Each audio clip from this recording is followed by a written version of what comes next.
내가 요번에 이제 우리 회장님 말씀을 이래 하셨습니다만은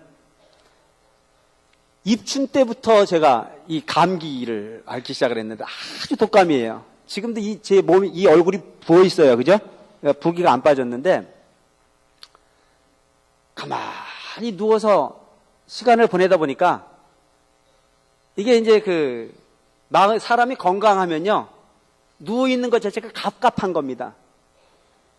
근데 이 몸이 안 좋으면 아무리 긴 시간을 누워있어도 밖에 나가고 싶은 생각이 없어요. 갑갑하다는 생각이 하나도 안 드는 겁니다. 그래서 내가 지금까지 스님으로 살면서는 한 개도 갑갑한 게 없었거든. 한 개도 갑갑할 게 없잖아요. 뭐가 갑갑해? 모든 부분을 다 할 수 있는 부분으로 참 행복한 삶을 살았는데 이게 한 열흘 이상을 꼼짝도 못하고 그냥 누워만 있다 보니까 이 세상 삶이라고 하는 부분이 제일 중요한 게 인과다. 인과. 그 인과라고 생각했던 부분이 뭐냐면 내가 세속에서 자식을 낳아서 기르고 그 아내를 위해서 희생을 하고 이렇게 살았으면 내가 지금 이렇게 누워있으면 가슴이 아파서 수건도 짜서 얼굴에 올려주고 별짓을 다 하는 일들이 생길 텐데 나는 해주고 싶어하는 사람은 다 하는데 그걸 할 수가 있어 없어? 해주고 싶어하는 사람 많은데 내가 그걸 받을 수가 없는 놈이야. 왜? 중이니까. 그게 인과예요. 그게. 그리고 여러분들이 생각할 때는 가끔 그런 생각을 할 거예요.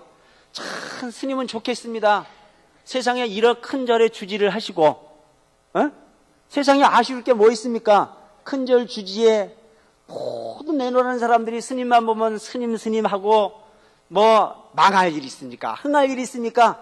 그 자리는 머리 깎은 그 순간부터 떨어질래야 떨어질 필요도 없고 올라갈래야 올라갈 필요도 없는 좋은 자리에 살고 있는 스님은 참 행복하다 그랬는데 내가 가만히 누워있다 보니까 한 개 다 행복하다고 이게.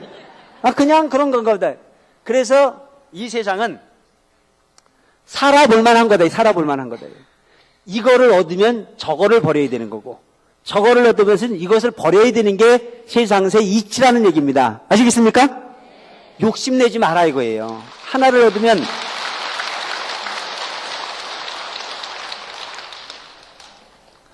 얻으면 잃는 것도 있고 잃으면 얻는 것도 있는 것이 세상의 이치라고 하는 것을 아시고 매사를 긍정적 사고로 볼 줄 아는 불자가 좀 되시자.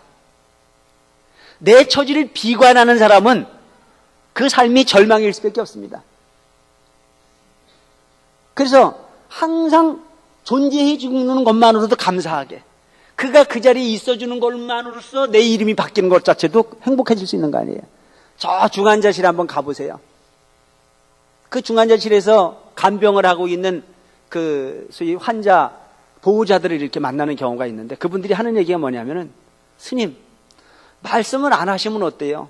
저분이 저기 계시는 것만으로도 저는 너무너무 가슴이 그득합니다. 계산을 쭉 해보면 저기 누워있으면 내 돈이 빠져나가는데 타사에 문제가 생기고 소위 그 돈이라고 하는 게 줄어들어가고 그가 좋은 방 좋은 여건 다 내버두고 그 환자 대기실에 오그리고 세월을 보내고 있으면서도 그냥 그분이 살아 숨만 쉬는 것만으로도 저는 너무너무 가슴 뿌듯합니다. 저 그런 기분을 보면서 말하면 참 당신이 보살입니다. 근데 이 세상에 앉아있는 모든 사람들이 대개가 그런 마음으로 알지 그 마음이 아닌 사람이 몇 명이나 있겠어요. 그죠? 가끔 저 텔레비전에 못됐다고 나오는 사람들은 그냥 못된 사람 한두 사람일 뿐이야. 내가 만나는 사람 중에 거의 다는 다 그런 마음들을 가지고 있어요. 그런 좋은 마음들을. 그러면은 가끔 나한테 상담을 하러 오는 분 중에서 가끔 이야기하는 걸 보면 그런 유가 아니야. 그냥 속도 새기는 것도 아니야. 그냥 잠시 동안 그 가정에 조금 소홀하다고 해가지고 사느니 못 사느니 이런 분들도 내가 꽤 많이 봅니다. 그럼 제가 그런 얘기를 해요. 양심에 찔릴 수 있도록 그를 봐줘라. 그가 나를 인정하지 않거든 나는 그를 더욱더 인정해 주지 않는 자신이 한번 돼봐라요. 상대방의 행동을 평가하고 절하하고 공격하고 하는 것보다는 그가 왜 그럴 수밖에 없을까라고 하는 걸 깊이 있게 생각할 줄 아는 불자가 한번 되어보라는 거예요. 그리고 느긋하게 기다려줄 줄 아는 여유가 필요하다는 겁니다. 인간에게는 물론 여러 가지 류의 그 인간의 본성이 있겠지만 거의 다는 그 심성 자체에 양심이라고 하는 부분을 다 가지고 가고 있습니다. 근데 대개 보면 그 상대방의 허점을 통해서 계속 공격하니까 이미 깨진 바가지는 다시 담을 수가 없습니다. 믿어주는 것보다 더 큰 건 없다는 생각을 해요. 믿어줘라 이거죠. 그는 반드시 돌아오게끔 되어 있는 것이 인간인 본성이기 때문에 기다려줄 줄 알고 믿어줄 줄 아는 마음으로 좀 여러분들이 세상을 보라 이거죠. 그래서 긍정적 사고의 마음을 내기 위해서는 우리가 뭘 믿어야 돼요? 업이라는 걸 믿지 않으면 안 돼요. 업. 소위 카르마라고 하는 어떤 그런 소위 인도말로 카르마라고 하는 부분들. 업, 행위에 대한 부분. 내가 기억하지 못하는 순간에 행위를 통해서 너가 나를 그렇게 아프게 한다라고 하는 부분이 믿음을 좀 가져가라는 얘기입니다. 우리는 업을 인정할 수 있잖아요. 그 업이 있다라고 하는 걸 인정할 수 있는 부분이 뭐냐 하면은 아무런 이해타산이 없는 사람인데도 뭔가 도움을 주고 싶은 사람들이 가끔 있어요, 없어요? 있잖아요. 그한테는 정말 많은 신세를 졌는데도 그 신세라고 하는 부분을 신세로 느껴지지 않는 그런 경우들이 가끔 있어요, 없어요?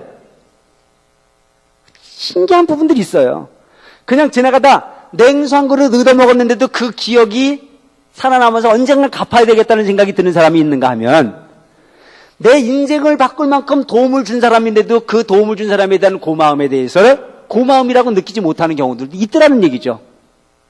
그런 걸 가만히 놓고 보면 이것이 인과다. 이것이 업이다.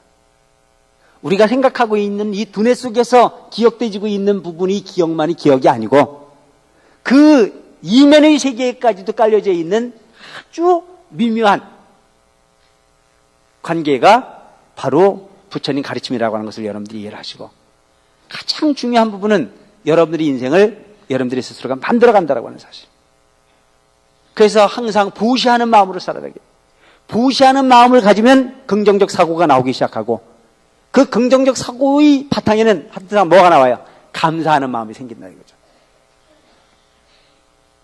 줄 수 있어서 감사하고 또한 그에게 신세를 질 수 있어서 감사하고